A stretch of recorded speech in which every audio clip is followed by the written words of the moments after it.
Cinema పరిశ్రమ నుంచి కొందరు కేవలం తమను వచ్చి కలవలేదు అని ఒకే ఒక అధికార అహంకారంతో అదే పరిశ్రమ నుంచి వచ్చి ఉప ముఖ్యమంత్రి స్థానంలో ఉన్నటువంటి వ్యక్తి ఆ పరిశ్రమకు సంబంధించిన వ్యక్తులనే కృతజ్ఞత లేదు, వాళ్ళకు సెన్స్ లేదు అనే విధంగా, కనీసం వాళ్ళ గౌరవం కూడా తెలియదు అని తీవ్ర అక్కసుతో అహంకారంతో ఒక ప్రకటన విడుదల చేయడం.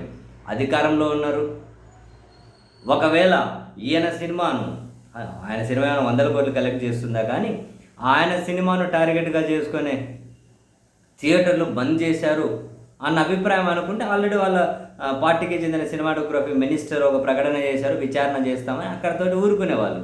కానీ అది కాదు, లోపల కట్టలు తెంచుకున్నటువంటి ఒక అహం, ఒక అక్కసు, ఒక రకమైనటువంటి అసూయతో కూడింది. దానికి అధికారం తోడైంది, అధికారం అనే అహంకారం. సో అది కట్టలు తెంచుకొని ప్రకటన రూపంలో వచ్చేసింది.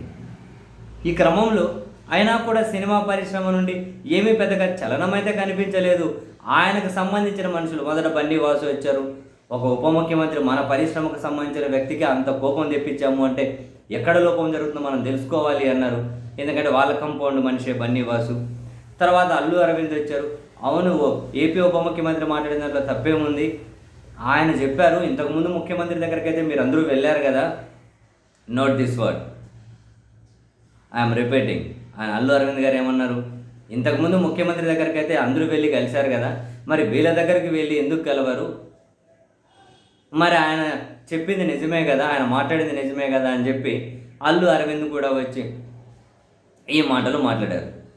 అయితే ఇంతకుముందు ముఖ్యమంత్రి దగ్గరికి వెళ్ళారు కదా, ఇక్కడికైనా ఎందుకు వెళ్ళరు అని చెప్పి అల్లు అరవింద్ కూడా కామెంట్ చేయడం వెనక, అండ్ అదే సమయంలోనే సినిమా పరిశ్రమకు సంబంధించి ఎవరినో చాలా బలంగా టార్గెట్ చేస్తూ ఉన్నారు అని డైరెక్ట్ జనసేన పార్టీ, దాని అధ్యక్షుడు, వాళ్ళ మినిస్టర్, సినిమాటోగ్రఫీ, వీళ్ళందరి దగ్గర నుంచే కనిపిస్తుంది క్లియర్గా. అయితే ఎవరిని బలంగా అన్న పాయింట్ అయితే క్లారిటీ రావడం లేదు. ఆ నలుగురిలో నేను లేను అంటున్నారు అల్లు అరవింద్. అయితే ఇంకా మిగతా ముగ్గురిని టార్గెట్ చేస్తున్నారా అంటే దిల్ రాజును, సునీల్ నారంగ్ను, సురేష్ బాబును, వీళ్ళని టార్గెట్ చేస్తూ ఉన్నారు. అసలు కొట్టిపడేయలేం.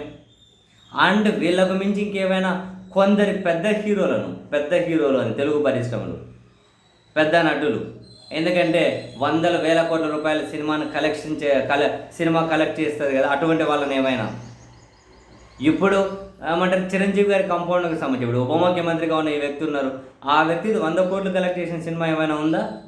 ఏమో నాకు తెలిసైతే ఏం లేదు.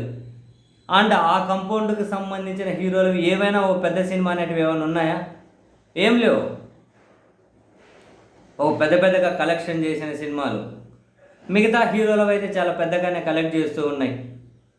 సో ఈ క్రమంలో ఇప్పుడు మనం ఏపీ ఉప ముఖ్యమంత్రి మనం ఆటిట్యూడ్ చూసినా, ఆయన అహం చూసినా, అక్కసు చూసినా కూడా వేరే వాళ్ళకు బాగా పేరు వచ్చు, వేరే వాళ్ళ కనుక ఏమంటారు మంచి సెంట్రిక్గా చర్చ జరుగు, వేరే వాళ్ళ సినిమాకు బాగా కలెక్షన్, ఇటువంటివి ఏం జరిగినా కూడా ఆయన ఓర్చుకునే మనస్తత్వం కాదు కదా.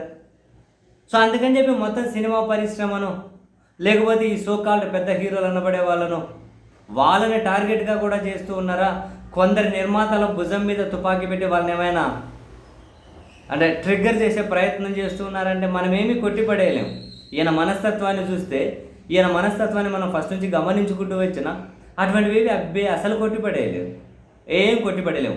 మొత్తం మీద అయితే అధికారాన్ని అడ్డు పెట్టుకొని ఎవరినో టార్గెట్ చేస్తున్నారు. ఆ ఎవరు అన్నదే తెలియాలి.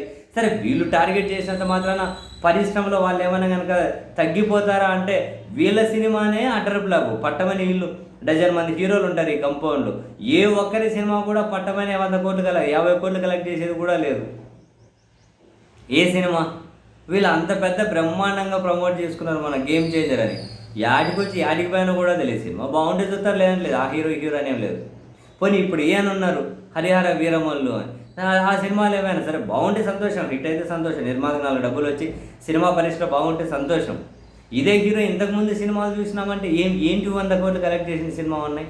నేను 1-2 ఏమైనా ఉన్నాయా? మీరే చెప్పాలి, పెద్ద మనుషులు ఎవరన్నా సినిమా గురించి బాగా తెలిసిన వాళ్ళు. ఇంకేమైనా ఉన్నాయా? కొన్ని చిరంజీవి గారు ఏమైనా కలెక్ట్ చేస్తున్నాయి? ఏం లేవు కదా. ఈ క్రమంలో మరి కొందరిని ఏమైనా కనుక టార్గెట్గా చేసి వాళ్ళు వాళ్ళు మన కంపౌండ్లోకి రాలేదు, వాళ్ళు మనల్ని కలవలేదు, వాళ్ళు మన దగ్గర వంగి వంగి లేరు, మనం తోపులం కదా, మనం ప్రభుత్వంలో ఉన్నాం కదా, మనకు ఇది కదా అది కదా అని ఆ విధమైన ఈగో ఫీలింగ్ ఖచ్చితంగా ఉంటుంది. సో ఆ ఈగో ఫీలింగ్, ఆ యాటిట్యూడ్ చూపించడం కోసం కొందరి నిర్మాతలను, కొందరి హీరోలను టార్గెట్ చేసి ఏదో సాధిద్దామని చెప్పి వీళ్ళు అనుకుంటూ ఉంటే ఉండొచ్చు. బట్ అది సాధ్యమవుతుందా? ఆ హీరోలు, ఆ నిర్మాతలు, వాళ్ళ మార్కెట్ ఇటువంటి వాళ్ళు ఏమైనా తగ్గించగలుగుతారా అంటే అది సాధ్యం కాదు. వాళ్ళ మార్కెట్ తగ్గించగలిగేటట్లయితే వీళ్ళ మార్కెట్ పెంచుకునేవాళ్ళు కాదు. వాళ్ళ మార్కెట్ తగ్గించే కెపాసిటీ వీళ్ళకుంటే వీళ్ళ మార్కెట్ పెంచుకునేవాళ్ళు కాదు. ఈ మొత్తం ఎపిసోడ్లో అధికార అహంకారాన్ని పెట్టుకొని ఎవరినో టార్గెట్ చేస్తున్నారు, నిర్మాతలనా హీరోలనా? చూద్దాం ఎవరిని టార్గెట్ చేస్తున్నారు.